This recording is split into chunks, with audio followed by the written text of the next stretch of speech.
Hello नमस्कार मित्रों। तो चलिए आज हम कक्षा 10वीं के छात्रों हेतु हिंदी का आज का पेपर लेकर के आए हैं, जिसमें देखते हैं हम जो निम्न प्रकार है। तो सर्वप्रथम हम देखेंगे जिसमें 3 घंटे 15 मिनट का समय होता है। लिखा था कि प्रारंभ के 15 मिनट परीक्षार्थियों को प्रश्न पत्र पढ़ने के लिए निर्धारित हैं। दूसरा निर्देश दिया था कि प्रश्न पत्र 2 खंड आ तथा बा में विभाजित है।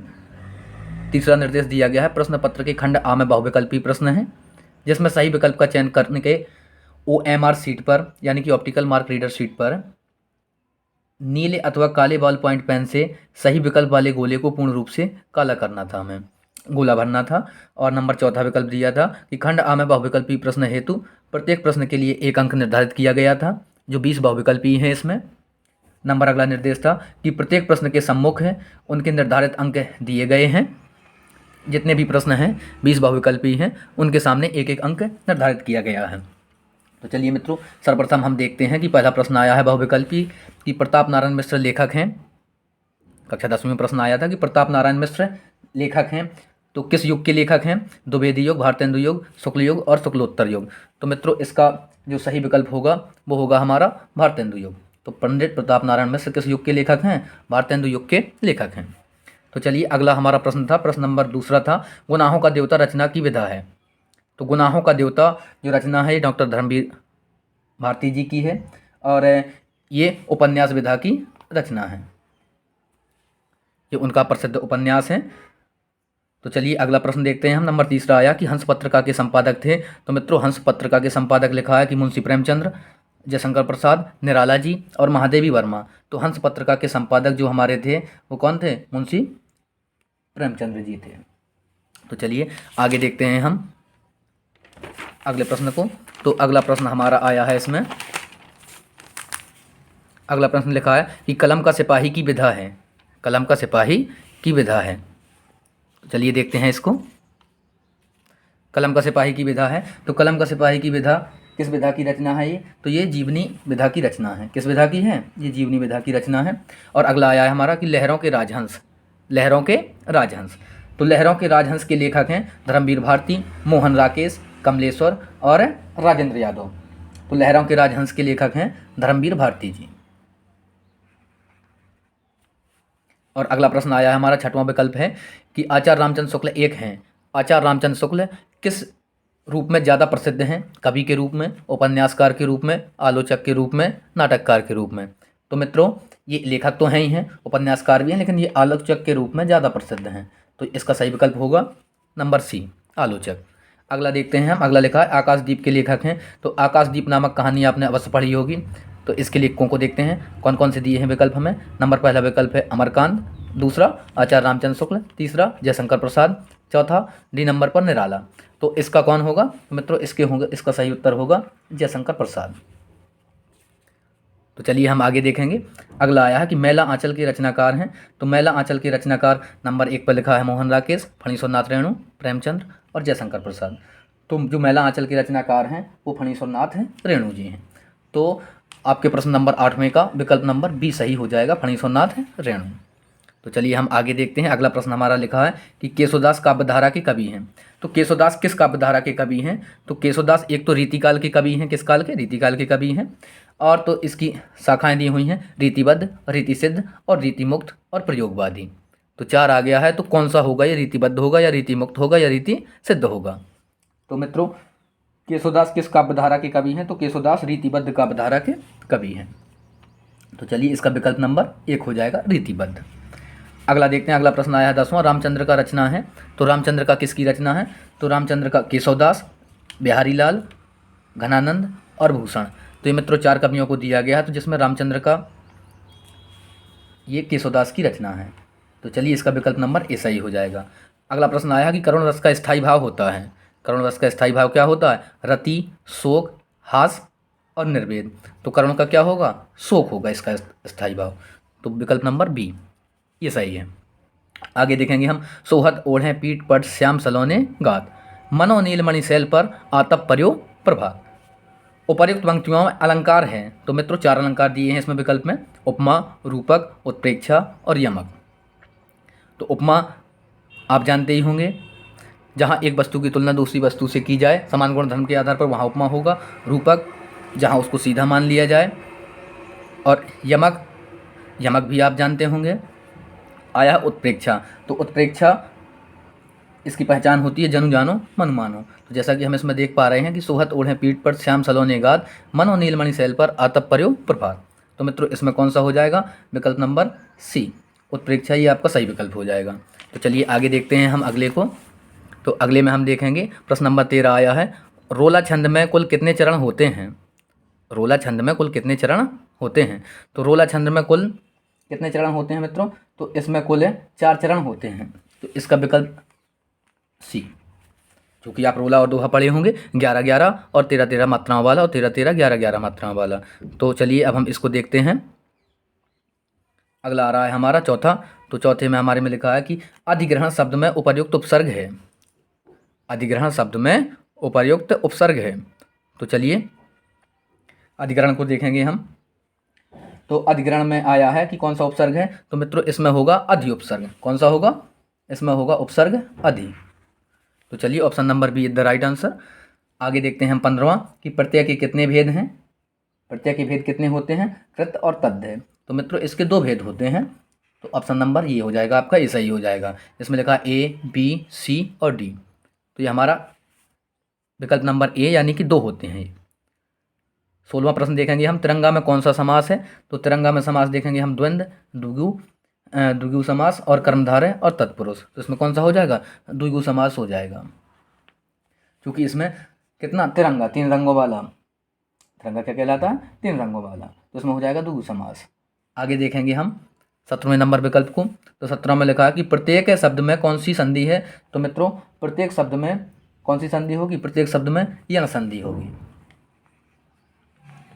आगे देखते हैं हम, खीर का तत्सम रूप क्या है? खीर का क्या होगा तत्सम रूप? तो खीर का तत्सम रूप होगा, लिखा है क्षीर। तो छा और छा में भी हमें ध्यान रखना है, क्षीर, क्षीर, क्षीण और खीन।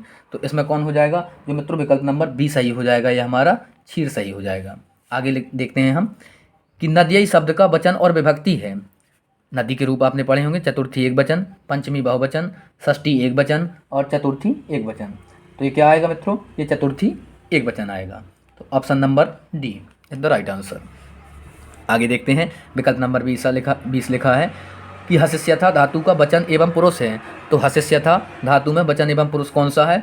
एक वचन मध्यम पुरुष, बहुवचन उत्तम पुरुष, द्विवचन मध्यम पुरुष, एक वचन प्रथम पुरुष। तो ये क्या आएगा हमारा? द्विवचन मध्यम पुरुष। तो हमारा सी हो जाएगा, जो ये सही विकल्प हो जाएगा। तो चलिए अब हम आगे देखते हैं अगले को। तो जैसा कि अब हम निम्न गद्यांशों को देखते हैं। इस गद्यांश में लिखा कि निम्नलिखित गद्यांश पर आधारित 3 प्रश्नों के उत्तर लिखिए। लिखा, मित्रता के लिए यह आवश्यक नहीं है कि 2 मित्र एक ही प्रकार का कार्य करते हों या एक ही रुचि के हों। इस प्रकार प्रकृति और आचरण की समानता भी आवश्यक या वांछनीय नहीं है। 2 भिन्न प्रकृति के मनुष्यों के में बराबर प्रीति और मित्रता रही है। राम धीर और शांत प्रकृति के थे, लक्ष्मण उग्र और उद्धत स्वभाव के थे। दोनों भाइयों में अत्यंत प्रगाढ़ स्नेह था, प्रेम था। उदार तथा उच्चासय कर्ण और लोभी दुर्योधन के स्वभावों में कुछ विशेष समानता न थी, पर उन दोनों की मित्रता खूब निभी। अर्थात दोनों एक दूसरे के विपरीत थे, लेकिन फिर भी उनकी मित्रता खूब निभी। तो मित्रों इसमें लिखा कि प्रस्तुत अवतरण का संदर्भ लिखिए। तो संदर्भ आप लिख देंगे कि प्रस्तुत, ये क्या है? गद्यांश है आपका, ये तो आप जानते ही हैं। तो प्रस्तुत गद्यांश हमारी पाठ्य पुस्तक है हिंदी के संकलित। अब आप पाठ तो पहचान ही गए होंगे। तो मित्रता पाठ से लिया गया है। इसके लेखक आपके आचार्य रामचंद्र शुक्ल जी हैं। तो मित्रता पाठ से अवतरित है या उद्धृत है, इसके लेखक आचार्य रामचंद्र शुक्ल जी हैं। अब आपसे कह रहे हैं कि रेखांकित अंश की व्याख्या कीजिए। तो रेखांकित अंश जिसमें लिखा कि मित्रता के लिए यह आवश्यक नहीं है कि 2 मित्र एक ही प्रकार का कार्य करते हों या एक ही रुचि के हों। इस प्रकार प्रकृति और आचरण की समानता भी आवश्यक या वांछनीय नहीं है। तो इसकी व्याख्या हमें करनी है, अपने शब्दों में लिखना है। तो चलिए अगला प्रश्न कहा गया है कि राम और लक्ष्मण के स्वभाव में क्या अंतर था या अंतर है? तो ये तो आप जानते हैं, राम और लक्ष्मण के स्वभाव में क्या अंतर था। लिखा कि राम धीर और शांत प्रकृति के थे, लक्ष्मण उग्र और उद्धत प्रकृति के थे। राम कैसे थे? राम धीर और शांत प्रकृति के थे, लक्ष्मण उग्र और उद्धत प्रकृति के थे। दोनों भाइयों में अत्यंत प्रगाढ़ स्नेह था। फिर भी दोनों भाइयों में कैसा था? अत्यंत प्रगाढ़ स्नेह था। तो चलिए ये हुआ। और अथवा वाला भी हम देख लेते हैं। तो अथवा में लिखा है कि अहिंसा का दूसरा नाम या दूसरा रूप त्याग है और हिंसा का दूसरा रूप या दूसरा नाम स्वार्थ है, जो प्रायः भोग के रूप में हमारे सामने आता है, पर हमारी सभ्यता ने तो भोग भी त्याग से निकाला है और भोग भी त्याग में ही पाया जाता है। श्रुति कहती है तेन त्यक्तेन भुज्जीथा। इसी प्रकार के द्वारा हम व्यक्ति व्यक्ति के बीच का विरोध, व्यक्ति और समाज के बीच विरोध, समाज और समाज के बीच का विरोध, देश और देश के बीच के विरोध को मिटाना चाहते हैं। हमारी सारी नैतिक चेतना इसी तत्व से ओतप्रोत है। तो चलिए सबसे प्रथम तो हमने इस गद्यांश को पढ़ा और इसे हम जानेंगे कि ये किस पाठ से लिया गया है। तो लिखा है, पहला आया कि प्रस्तुत गद्यांश का शीर्षक लिखिए, प्रस्तुत गद्यांश का शीर्षक लिखिए और रेखांकित अंशों की व्याख्या कीजिए। जिस अंश में, जिस हिस्से में, जिस भाग में रेखा खींची गई है, इस अंश की हमें व्याख्या करनी है और हमारे नैतिक सिद्धांतों में किस चीज़ को प्रमुख स्थान दिया गया है। तो मित्रों सर्वप्रथम तो हमें यह जानना होगा कि ये किस पाठ से लिया गया है। तो आपने भारतीय संस्कृति पढ़ा होगा। तो भारतीय संस्कृति में हम देखेंगे कि भारतीय संस्कृति हमारा डॉक्टर राजेंद्र प्रसाद जी द्वारा रचित है। तो चलिए ये डॉक्टर राजेंद्र प्रसाद जी द्वारा रचित है, भारतीय संस्कृति से था और तेन त्यक्तेन भुज्जीथा यहाँ से लेकर के यहाँ तक को आपको इस अंडरलाइन की व्याख्या करनी है अपने शब्दों में। तो इस बात को भी विशेष ध्यान रखेंगे। चलिए अगला देखते हैं। तो मित्रों इसमें लिखा है, पहला आया है, अब हम काव्यांश यानी कि पद्य लेकर के आए हैं। तो 22वां नंबर प्रश्न आया है आपका कि दिए गए पद्यांश पर आधारित 3 प्रश्नों के उत्तर लिखिए। लिखा, अतुलनीय जिनके प्रताप का साक्षी है प्रत्यक्ष दिवाकर। क्या लिखा है कि अतुलनीय जिसके प्रताप का साक्षी है प्रत्यक्ष दिवाकर, घूम घूम कर देख चुका है जिनकी निर्मल कीर्ति निशाकर। देख चुके हैं जिनका वैभव ये नभ के अनंत तारागण, अगणित बार सुन चुका है नभ जिनकी विजय घोष रणगर्जन। तो इसका हमें देखना है कि ये किससे लिया गया है और इसमें पूछा क्या जा रहा है। उपर्युक्त पद्यांश का संदर्भ लिखना है हमें और दूसरा रेखांकित अंश की व्याख्या करना है। उपर्युक्त पंक्तियों में कौन सा रस है इसको बताना है। तो चलिए सर्वप्रथम तो ये हम जान लें कि रामनरेश त्रिपाठी जी के देश प्रेम से लिया गया है। रामनरेश त्रिपाठी जी के देश प्रेम नामक शीर्षक से लिया गया है। तो इसको हम जानते हैं। तो लिखा गया कि उपर्युक्त पद्यांश का या काव्यांश का संदर्भ लिखिए। तो हम लिख सकते हैं कि प्रस्तुत काव्यांश हमारी पाठ्यपुस्तक हिंदी में संकलित देश प्रेम नामक शीर्षक से उद्धृत या अवतरित है, जिसके रचयिता या कवि कौन है, रामनरेश त्रिपाठी जी हैं। तो ये हो जाएगा। और रेखांकित अंश की व्याख्या करनी है हमें कि देख चुके हैं जिनका वैभव ये नभ के अनंत तारागण, अगणित बार सुन चुका है नभ जिनका विजय घोष रणगर्जन। तो मित्रों ये देखा हमने और आगे लिखा है कि उपर्युक्त पंक्तियों में कौन सा रस है। तो चलिए आगे देखते हैं हम जो बी नंबर आया है। तो बी में लिखा है कि ऊधो मोह ब्रज बिसरत नाही। क्या लिखा है, ऊधो मोह ब्रज बिसरत। तो जो ये हमारा दूसरा आया है लिखा है ऊधो मोह ब्रज बिसरत नाही, वृंदावन गोकुल वन उपवन सघन कुंज की छाही। प्रात समय माता जसुमत और नंद देख सुत सुख पावत, माखन रोटी दही सजायो अति हित साथ खबावत। गोपी ग्वाल बाल संग खेलत सब नित हसत सिरात, और सूरदास धन धन ब्रजवासी जिनसों हित जदुदात। अर्थात तो ये काव्यांश भी हम देखते हैं किसका है। लिखा उपर्युक्त पद्यांश का संदर्भ लिखिए। तो हम लिख सकते हैं कि प्रस्तुत पद्यांश या काव्यांश हमारी पाठ्य पुस्तक हिंदी में संकलित सूरदास के पद या पद नामक शीर्षक से लिया गया है, जिसके कवि सूरदास जी हैं। और रेखांकित अंश की व्याख्या कीजिए। लिखा ऊधो मोह ब्रज बिसरत नाही, अर्थात ऊधव मोह यानी कि मुझे, ब्रज बिसरत अर्थात भूलता नहीं है। कह रहे हैं कि ऊधो हमें ब्रज भूलता नहीं है। वृंदावन गोकुल वन उपवन, वृंदावन हो और गोकुल वन में हो, उपवन यानी कि बाग, और सघन कुंज की छाही और घने कुंजों की छाहों में। प्रातः समय माता जसमत और नंद देख सुख पावत। प्रातः समय में अर्थात सुबह जसमत माता को और नंद बाबा को देख करके हम सभी सुखी हो जाते हैं। और माखन रोटी दही सजायो, माखन रोटी और दही की थाल सजी हुई है। अतिहित साथ खबावत, और अतिहित के साथ स्नेह के साथ खिलाते हैं। तो ये चलिए देख लिया हमने। अब आगे हम बढ़ते हैं। उपर्युक्त पंक्तियों में किस समय का वर्णन है। तो चलिए मित्रों अब इसको देख लेते हैं हम। तो इसमें लिखा है मित्रों कि इयम नगरी विविध धर्माणाम संगम स्थली, यह नगरी विविध धर्मों की संगम स्थली है। महात्मा बुद्धा तीर्थकरा पार्श्वनाथा शंकराचार्य कबीरा। यहाँ पर महात्मा बुद्ध तीर्थकर पार्श्वनाथ, शंकराचार्य, कबीर, गोस्वामी तुलसीदास, अन्य चा बहवा महात्मना, और भी बहुत से महात्मा अर्थात विद्वान पुरुष अत्रागत सुयान विचारान प्रसारयान यहाँ पर आए। न केवल दर्शने, केवल दर्शन के लिए ही नहीं, साहित्य धर्मे अपितु कला क्षेत्रम अपि, कह रहे हैं कि केवल दर्शने, केवल दर्शन के लिए ही नहीं, साहित्य के लिए, धर्म के लिए, अपितु बल्कि कला क्षेत्रे अपि इयं नगरी विविधानाम कलानाम शिल्पानाम चा करते लोके विश्रुता। यह नगरी किसके लिए? विविधानाम कलानाम, विविध कलाओं के लिए और शिल्पकारी के लिए और अनेक कार्यों के लिए प्रसिद्ध है। अत्रत्या कौशे साटकाम देशे देशे सर्वत्र स्पृहन्ते, और यहाँ की रेशमी साड़ी बहुत प्रसिद्ध है जो देश विदेश में जाती है, पहनी जाती है। तो चलिए ये हम जानते हैं कि जो 23 नंबर का हमारा पहला गद्यांश दिया गया है संस्कृत का, तो ये हमारा वाराणसी नगरी का है। वाराणसी नगरी का बहुत अच्छा पाठ है। तो मित्रों इसका आपको करना था, क्या लिखना था कि दिए गए संदर्भ गद्यांश में से किसी एक का संदर्भ सहित हिंदी में अनुवाद कीजिए। इसका हमें हिंदी में अनुवाद करना था। दूसरा हम देखते हैं अथवा में आया है कि ऐसा कर्म वीराणाम संस्कृति कुर्वन्ने वेह कर्माणि जिजीवेशतम समः इति अस्य उद्घोषः पूर्वं कर्म तदंतरम फलम इति अस्माकं संस्कृते नियमः। इदानीं यदा वयं राष्ट्रस्य नवनिर्माणे संलग्नाः स्मः निरन्तरं कर्मकणम् अस्माकं मुख्यं कर्तव्यं निजस्य श्रमस्य फलभोग्यं, लिखा फलं भोग्यम, अन्यस्य श्रमस्य शोषणं सर्वथा वर्जनीयम्।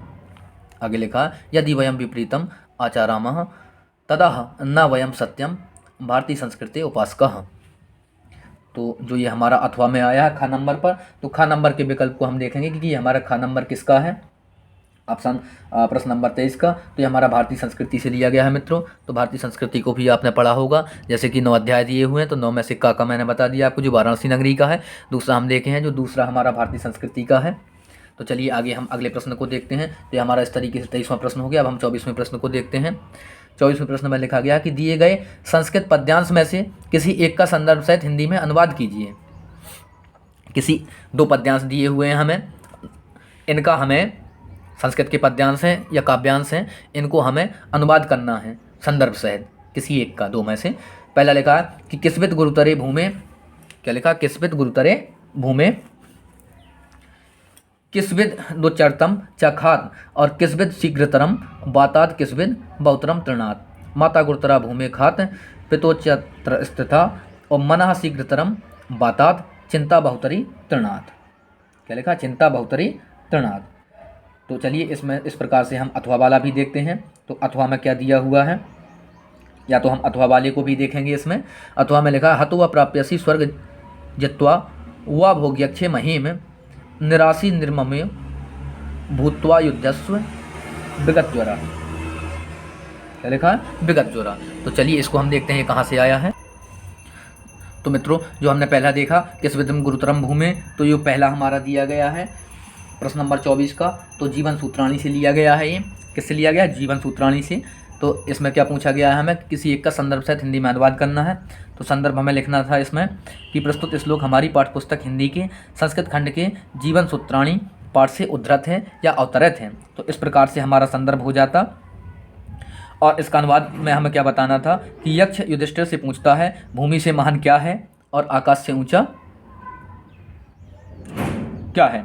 तो चलिए हम आगे देखते हैं। जो हमने खा नंबर देखा, खा नंबर में हमारा लिखा था कि हतु व प्राप्यसी स्वर्ग जित्वा व भोक्ष्यस्य मही में निराशी निर्ममो भूत्वा युधस्व विगत ज्वरा। तो ये हमारा वीर वीर्यं पूज्यति से लिया गया था। आगे हम देखते हैं अगले प्रश्न को। जो हमारा अगला प्रश्न लिया गया है 25वां, इसमें लिखा है कि अपने पठित खंड काव्य के आधार पर निम्नलिखित प्रश्नों में से किसी एक प्रश्न का उत्तर दीजिए। लिखा मुक्तिदूत खंड काव्य के आधार पर नायक महात्मा गांधी की चारित्रिक विशेषताएं लिखिए और मुक्तिदूत खंड काव्य के चतुर्थ सर्ग की कथा वस्तु लिखिए और ज्योति जवाहर खंड काव्य की कथा वस्तु संक्षेप में लिखिए और ज्योति जवाहर खंड काव्य के आधार पर जवाहरलाल नेहरू का चित्रण कीजिए। तो ये यहाँ पर हम आप लोगों के लिए नहीं था। आगे हम देखते हैं हमीरपुर जिलों वाले के लिए देखते हैं। मेवाड़ मुकुट ये भी नहीं है। मेवाड़ मुकुट खंड काव्य का कथासार। अग्रपूजा ये भी नहीं था। जय सुभाष ये भी नहीं है। मातृभूमि के लिए खंड काव्य आधार पर ये भी नहीं है। मातृभूमि के लिए कर्ण खंड काव्य के आधार पर सर्ग कर्णवध की कथा संक्षेप में लिखिए। तो ये हमें देखना था कि कर्णवध किस तरीके से हुआ था, कर्णवध के बारे में हमें अपने शब्दों में लिखना था। और दूसरा पूछा गया था कि कर्ण खंड काव्य के आधार पर नायक कर्ण की वीरता और त्याग पर परिचय दीजिए या प्रकाश डालिए। तो कर्ण की वीरता और त्याग पर हमें प्रकाश डालना था, कर्ण के बारे में अपने शब्दों में लिखना था। तो चलिए मित्रों, अब आगे देखते हैं। अगला प्रश्न आया 26वां। दिए गए लेखकों में से किसी एक का जीवन परिचय देते हुए उनकी एक रचना का उल्लेख कीजिए। तो सर्वप्रथम हम देखते हैं आचार्य रामचंद्र शुक्ल जी को। तो आचार्य रामचंद्र शुक्ल जी को हम देखेंगे। तो आचार्य रामचंद्र शुक्ल जी का जन्म सबसे प्रथम हम जानेंगे। तो सर्वप्रथम आचार्य रामचंद्र शुक्ल जी का जन्म में इसमें हमें क्या लिखना था कि इनका जन्म सन 1884 ईस्वी में हुआ था। जन्म कब हुआ था? 1884 ईस्वी में हुआ था। और जन्म स्थान इनका अगोना बस्ती जिला उत्तर प्रदेश था। पिता का नाम इनका चंद्रवली शुक्ल और माता का नाम और पत्नी का नाम इनकी सावित्री देवी था। और शिक्षा इनकी काशी हिंदू विश्वविद्यालय बनारस में हुई थी। और इनकी मृत्यु का स्थान भी वाराणसी माना जाता है। और ये खड़ी बोली के लेखक थे। और इनका मृत्यु 1941 ईस्वी में हो गया था। और ये शुक्ल युग के प्रवर्तक हैं। अब पूछा गया है हमसे कि इनके जीवन परिचय इस तरीके से हो गया और इनकी एक प्रमुख रचना। तो इनकी एक प्रमुख रचना पूछी गई है। तो इन्होंने हिंदी साहित्य का इतिहास महत्वपूर्ण पुस्तक लिखी है। और कक्षा 10वीं में आपके लिए चिंतामणि और विचार भी थी, और शशांक रश्मिमांसा आदि आदि। लेकिन चिंतामणि भाग 1 और विचार भी थी भाग 2। ये बहुधा पूछा जाता है, तो इसको हम ध्यान रखेंगे। जिस तरीके से हमें इनका जीवन परिचय देना था। और दूसरे नंबर पर आए हमारे डॉक्टर राजेंद्र प्रसाद जी और जयशंकर प्रसाद जी। तो सर्वप्रथम हम देखेंगे दूसरे नंबर पर डॉक्टर राजेंद्र प्रसाद जी का। तो डॉक्टर राजेंद्र प्रसाद जी का जीवन परिचय हमें देना था कि ये डॉक्टर राजेंद्र प्रसाद जी और भारत के प्रथम राष्ट्रपति थे। इनका जन्म 3 दिसंबर 1884 को हुआ था। जीरादेई बिहार में हुआ था। पिता का नाम महादेव सहाय था। पत्नी का नाम राजवंशी देवी था और माता का नाम कमलेश्वरी देवी। पार्टी भारतीय राष्ट्रीय कांग्रेस थी। पद इनका भारत के प्रथम राष्ट्रपति थे। शिक्षा स्नातक, BL, कानून में मास्टर डिग्री और डॉक्टरेट की उपाधि। विद्यालय इन्होंने कलकत्ता विश्वविद्यालय और प्रेसिडेंसी कॉलेज से शिक्षा प्राप्त की। और 28 फरवरी 1963 को इनकी मृत्यु हो गई। और सदागत आश्रम में इनकी मृत्यु हो जाती है। और पुरस्कार भारत रत्न से इन्हें सम्मानित किया गया था। तो इतना यदि हम सब लिख देते तो इनका हमारा जीवन परिचय हो जाता। और इनकी एक प्रमुख रचना जैसे पूछी जाए तो इन्होंने अपनी आत्मकथा, महात्मा बापू के कदमों में, और इंडिया डिवाइडेड और सत्याग्रह एट चंपारण और गांधी जी की देन और भारतीय संस्कृति, जो कक्षा 10 में प्रमुख है, जो आपने इनका लेख पढ़ा होगा भारतीय संस्कृति गद्यांश के माध्यम से। तो चलिए तीसरा हम देखते हैं जयशंकर प्रसाद जी। तो जयशंकर प्रसाद जी के बारे में हम जानते हैं। जो जयशंकर प्रसाद जी, इनका पूरा नाम था जयशंकर प्रसाद साहू नाम था पूरा। और इनका जन्म 30 जनवरी 1889 को हुआ था। और इनका जन्म स्थान वाराणसी उत्तर प्रदेश। और पत्नी का नाम कमला देवी, पिता का नाम बाबू देवकी प्रसाद। इनकी मृत्यु 15 नवंबर 1937 को, हालांकि कुछ लोग 38 में भी मानते हैं। और इनका मृत्यु स्थान वाराणसी उत्तर प्रदेश में हो गया था। शैली इनकी अलंकृत एवं चित्रोपम थी। भाषा संस्कृत प्रधान थी। शिक्षा संस्कृत, फारसी तथा अंग्रेजी शिक्षा का घर पर ही ज्ञान प्राप्त किया था इन्होंने। स्वाध्याय द्वारा विविध विषयों का अध्ययन किया था। प्रमुख रचनाएं इनकी आप जानते ही हैं, कामायनी, आंसू लहर, झरना, आकाशदीप, इंद्रजाल, जो आपको आकाशदीप कहानी पूछी गई थी इसमें, कामायनी महाकाव्य इनका, इंद्रजाल, कंकाल, तितली, चित्राधार, कानन कुसुम, कर्णालय आदि आदि बहुत सी रचनाएं हैं। तो एक रचना लिखनी थी हमें, कामायनी लिख देते तो इनका हो जाता। आगे हम देखते हैं कि दिए गए कवियों में से किसी एक का जीवन परिचय देते हुए उनकी एक प्रमुख रचना का उल्लेख कीजिए। गोस्वामी तुलसीदास जी। तो सर्वप्रथम हम गोस्वामी तुलसीदास जी के बारे में जानते हैं। तो गोस्वामी तुलसीदास का जन्म कब और कहाँ हुआ था? तो गोस्वामी तुलसीदास जी के बारे में हमें लिखना था। तो इनका नाम गोस्वामी तुलसीदास जी हो गया। इनका जन्म 13 अगस्त 1532 को हुआ था। जन्म स्थान राजापुर उत्तर प्रदेश। पिता का नाम आत्माराम दुबे, माता का नाम हुलसी और पत्नी का नाम रत्नावली था इनकी। और इनका मृत्यु स्थान 80 घाट काशी यानी वाराणसी। और मृत्यु 31 जुलाई 1623। जन्म इनका 1532 और मृत्यु इनकी 1623। गोस्वामी तुलसीदास जी की। इनके गुरु का नाम नरहरिदास, जो प्रथम गुरु थे, और शेष सनातन, जो इनके शिक्षा के गुरु थे। इनका असली नाम रामबोला था। पत्नी इनकी रत्नावली, उसी को बुद्धिमती भी कहते थे। प्रमुख रचनाएं श्री रामचरितमानस, दोहावली, कवितावली, गीतावली, विनय पत्रिका, जानकी मंगल, बरबे रामायण, बैराग संदीपनी, रामलला नेचू आदि आदि बहुत सी रचनाएं लिखी हैं इन्होंने। तो हमें एक रचना लिखनी थी, तो श्री रामचरितमानस हम लिख सकते थे। और इनके लेखों को भी आपने पढ़ा होगा, जैसे कहा गया तुलसी साथी विपत के, विद्या विनय विवेक, साहस सुकृति, सुसत्यव्रत, राम भरोसे एक। और बहुत से दोहों की इन्होंने रचना की है, बहुत से लेख लिखे हैं, जैसे कि आवत ही हर्षय नहीं, नैनन नहीं स्नेह, तुलसी तहाँ न जाइए, कंचन बरसे में। तुलसी भरोसे राम के, निर्भय हो के सोए, अनहोनी होनी नहीं, होनी हो सो होए आदि आदि। तो चलिए सर्वप्रथम अब हम सुमित्रानंद पंत जी को देखते हैं इसमें। तो सुमित्रानंद पंत जी और सूरदास जी आए हैं, तो चलिए महाकवि सूरदास जी के बारे में जान लें सर्वप्रथम, क्योंकि सूर कबीरा सूरदास जी, कबीरदास जी, तुलसीदास जी और मीराबाई। तो सूरदास जी, इनका पूर्व का नाम मदन मोहन था। इनका जन्म 1478 ईस्वी में हुआ था। रोनकता सीही नामक ग्राम में हुआ था। पिता का नाम रामदास सारस्वत था और ये भक्ति काल से संबंधित हैं। इनकी माता का नाम जमुना दास था। साहित्यिक भाषा इनकी ब्रजभाषा थी। गुरु इनके वल्लभाचार्य थे और ये अष्टछाप के प्रमुख कवियों में से एक माने जाते हैं। और 1580 में इनकी मृत्यु हो जाती है। 1478 में जन्म होता है और 1580 में मृत्यु हो जाती है और इनकी मृत्यु पारसौली में होती है। अब पूछा गया था इनकी प्रमुख रचनाएं, तो प्रमुख रचनाएं इनकी सूरसागर, सूरसारावली, साहित्य लहरी, नल दमयंती, नागलीला, गोवर्धन लीला आदि। तो हम सूरसागर, सूरसारावली और साहित्य लहरी ये कक्षा 10 में दी जाती हैं विशेष रूप से, तो हम सूरसागर लिख सकते थे या सूरसारावली या साहित्य लहरी लिख सकते थे। तो ये श्री कृष्ण के भक्त थे, अनन्य भक्त थे और इन्हें वात्सल रस सम्राट, महान कवि और महाकवि, अष्टछाप के प्रमुख कवि माना जाता है। तो इनके लेखों को भी आपने पढ़ा होगा। मैया मोहदाऊ बहुत खिजायो, मोसों का हाथ मोल को लीन हूँ, तू जसमत कब जायो। हरि अपने आंगन कछुगावत, तनक तनक चरणन सो नाच, मन ही मनई रिझावत आदि आदि आपने पढ़ा होगा। तो इस तरीके से महाकवि सूरदास जी हुए। सुमित्रानंद पंत जी, तो पंत जी को भी हम देखते हैं। तो प्रकृति का सुकुमार कवि इन्हें कहा जाता है, सुमित्रानंद पंत जी को। तो सुमित्रानंद पंत जी, इनका नाम सुमित्रानंद पंत और इन्हें प्रकृति का सुकुमार कवि कहा जाता है। जन्म इनका 20 मई 1900, अल्मोड़ा उत्तराखंड। पिता का नाम गंगादत्त पंत, माता का नाम सरस्वती देवी और मृत्यु स्थान इनका इलाहाबाद और मृत्यु की तिथि इनकी 28 दिसंबर करीब 1978, ये लिख देना था हमें। शिक्षा जयनारायण हाई स्कूल कॉलेज आदि आदि। तो सुमित्रानंद पंत जी एक लेखक, कवि और अध्यापक के रूप में बहुचर्चित हुए हैं। मुख्य रचनाएं इनकी जैसे पल्लव और चिदम्बरा जो इनकी बहुचर्चित कृति है। तो चिदम्बरा को हम लिख सकते थे, वीणा, पल्लव, लोकायतन, स्वर्णकिरण और एक और इनका है कला और बूढ़ा चांद जो बहुचर्चित है। युगांत, स्वर्णिली, स्वर्णधूली, युगवाणी आदि आदि। कोई एक लिखनी थी हमें रचना। और इन्हें भारतीय ज्ञानपीठ पुरस्कार चिदम्बरा पर मिला था। कला और बूढ़ा चांद पर इन्हें साहित्य अकादमी पुरस्कार मिला था व इन्हें पद्म भूषण सम्मान से भी सम्मानित किया गया था। और लोकायतन पर सोवियत लैंड नेहरू पुरस्कार आपको प्राप्त हुआ था और आपको हिंदी में वर्ड्सवर्थ कहा जाता है। सुख दुख के मधुर मिलन से यह जीवन हो परिपूरन, घिर घन में ओझल हो शशि, फिर शशि ओझल हो घन। ये आपकी प्रमुख पंक्तियाँ थीं। तो चलिए अब हम आगे देखते हैं। तो मित्रों, इसमें लिखा कि अपनी पाठ्य पुस्तक में से कंठस्थ कोई एक श्लोक लिखिए जो इस प्रश्न पत्र में ना आया हो।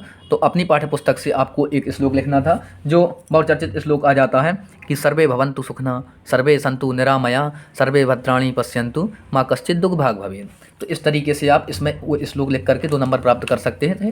तो चलिए अगला प्रश्न देखेंगे हम। 28वां लिखा, निम्नलिखित में से किन्हीं 2 प्रश्नों के उत्तर संस्कृत में दीजिए। क्या लिखना है हमें कि निम्नलिखित में से किन्हीं 2 प्रश्नों के उत्तर संस्कृत में दीजिए। तो पहला आया है कि पुरु राजा का आसीत, पुरु राजा का आसीत।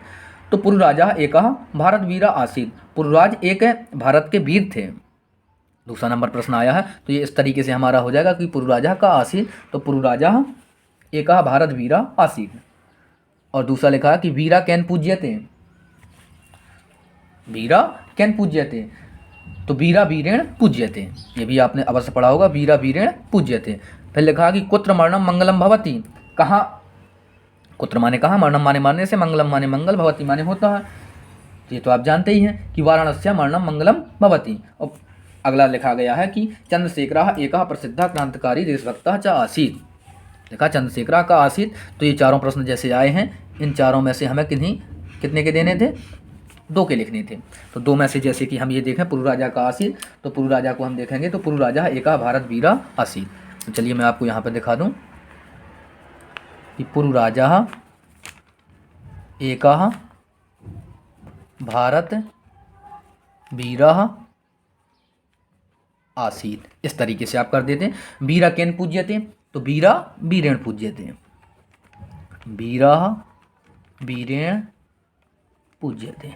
इस तरीके से दूसरे प्रश्न का हो जाता। कुत्र मरणम मंगलम भवति, कहाँ मरने से मंगल होता है, तो हम इसमें लिखते हैं कि वाराणस्याम मरणम मंगलम भवति। तो इसका आता वाराणस्याम मरणम मंगलम भवति। ये मित्रों इस तरीके से हो जाता। अगला लिखा है कि चंद्रशेखर का आसीत, चंद्रशेखर कौन थे, तो चंद्रशेखर जी का आपने पढ़ा ही होगा। तो चंद्रशेखरः एका प्रसिद्ध, एका माने एक और प्रसिद्धः माने प्रसिद्ध, इसको आप थोड़ा शुद्ध तरीके से लिखना। क्रांतिकारी, क्या लिखा है, क्रांतिकारी और देशभक्त भी थे। तो आगे हम लिख सकते हैं कि देशभक्तः, विसर्ग लगा देंगे, च आसीत, च आसीत। इस तरीके से हम इसको कर देते तो हमारा ये हो जाता। तो चलिए अगला देखते हैं हम कि अगला हमारा ये था 29वां नंबर। तो 29वें नंबर में लिखा है कि निम्नलिखित में से एक विषय पर निबंध लिखिए। तो मित्रों हमें एक विषय पर निबंध लिखना था कि भारत में आतंकवाद कारण और निवारण। इसको भी लिख सकते थे हम आतंकवाद का कारण, कि आतंकवाद के कारण क्या हैं और इसका निवारण, इसके बचाव हेतु उपाय क्या हैं। दूसरा, जनसंख्या वृद्धि के कारण लाभ और हानि, तो जनसंख्या वृद्धि के बारे में भी आप लिख सकते थे।